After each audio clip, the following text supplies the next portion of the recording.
So I just had to go on a rant because it is so retarded right now. So, the Federal Reserve, which ain't no more federal than Federal Express or FedEx as you may more commonly know it.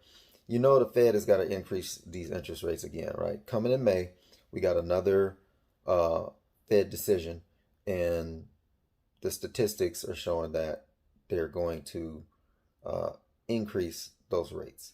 Okay. Now, when they increase those rates, they're probably going to do about a quarter point. When that quarter point goes up, it's just making it harder for banks to survive in the environment. Because guess what? The banks have a rate that they're gonna need to pay you to have that money in there. If you got, money in the bank and you're not earning any interest on that, you're not gonna keep it with that bank. You go start rate hunting, rate chasing as they call it, right? So a lot of people are familiar with rate chasing if they're buying a home, right? Because you're chasing, trying to get the best rate. Well, people are going to be rate chasing because they're like, okay, I got my money in this bank. It needs to earn more than the 0.1% that it's been earning for the last 10 years, right? Because you're literally losing money by keeping it in the bank due to inflation. Your purchasing power is going down, down, down, down, down, down. And when you look at where that's going to lead the economy, it's not going to lead it to a good place. Why? Because everything is overextended right now. You already see real estate dropping. You're already hearing grumblings about commercial real estate specifically being in trouble. The stock market is probably going to go up more before it goes down. I'm thinking it's going to go around 4,500, 4,550, and then there's going to be some other event that happens, and it's going to be the reason why the market starts to tank. Well, that's not really going to be the reason. The reasons are already set in place. There's mismanagement and allocation of resources due to the fact that you've had unprecedented money printing. That money gets misallocated easily. When you got money, it's just like imagine like an 18-year-old that wins the lottery. When the 18-year-old wins the lottery, they just start to buy stupid stuff. They start to buy stuff for other people that they would have never bought before. Well, it's the same thing. Guess what? Because the Fed treated the economy like it won the lottery. Okay, and they say, well, we needed to do that to save it. No, you didn't. You made it more difficult. You just kicked the can and made the pain more difficult because it's like a snowball effect. The money that you had to spend during COVID and during those lockdowns, which a lot of people argue, well, what we're going to do, just, not bail people out. People weren't really getting bailed out. $1,200 is not going to bail you out forever. People getting an increase in unemployment, that's not going to bail you out forever. So what did that do? That kicked the can. Now, yes, you needed some implementation of that, but to the extent that we did it, ridiculous.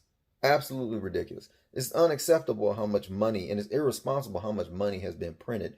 And that money is the money that we're going to pay for. And they say, oh, well, some of that money is really just in the banks and it's going to provide liquidity. Yes, it's going to provide liquidity. But guess what? The money that they do lend out, they're going to lend it out less responsible. Why? Because they have so much liquidity. See, you got to look at these talking heads. Sometimes they like to complicate things for you and make it more complicated than it really is. And they use people's lack of knowledge. They use terms that you may not understand. Okay, but I'm going to keep it simple for you. I'm going to break it down to a 12-year-old's understanding. And basically, the money that's being put out right now, you're not going to see um you're not going to see the public get bailed out because we already had our bailout. That's what COVID was. That was our bailout. And they're going to reset this system. The system is going to get reset. You see the writing is on the wall. Okay, the cards are already in place. They already put the cards in place. That's why they have these central bank digital currencies that you may even hear about lately a lot, CBDCs. So they're going to use that to replace the dollar. That's it. It's really easy to understand. They're going to implement a new system because the current system is failing. So they have to set up and get it ready and make it acceptable and palatable for you to go ahead and accept that. They're not just going to issue out this new currency, right? And then have it to where you're like, well, wait a minute. I just got hit upside the head. What's this? No, they're going to create a problem, right? They're going to create the solution first, but then they're going to create the problem so that they can evoke the solution. And you say, oh, well, yeah, well, this is better. You know, we needed to accept this. Yeah, we're going to be forced basically to accept it, just like they did back in the day when they uh, did the gold confiscation, right? And then they set gold at a specific dollar amount. I think it was, $21 an ounce or something like that back then. It's just early 1900s, right? I mean, look at gold now. It had like a recent surge. It's like $1,900. Okay. Um, or maybe it's even 2000. I have to look. I'll put up a chart. But look at where this stuff is going.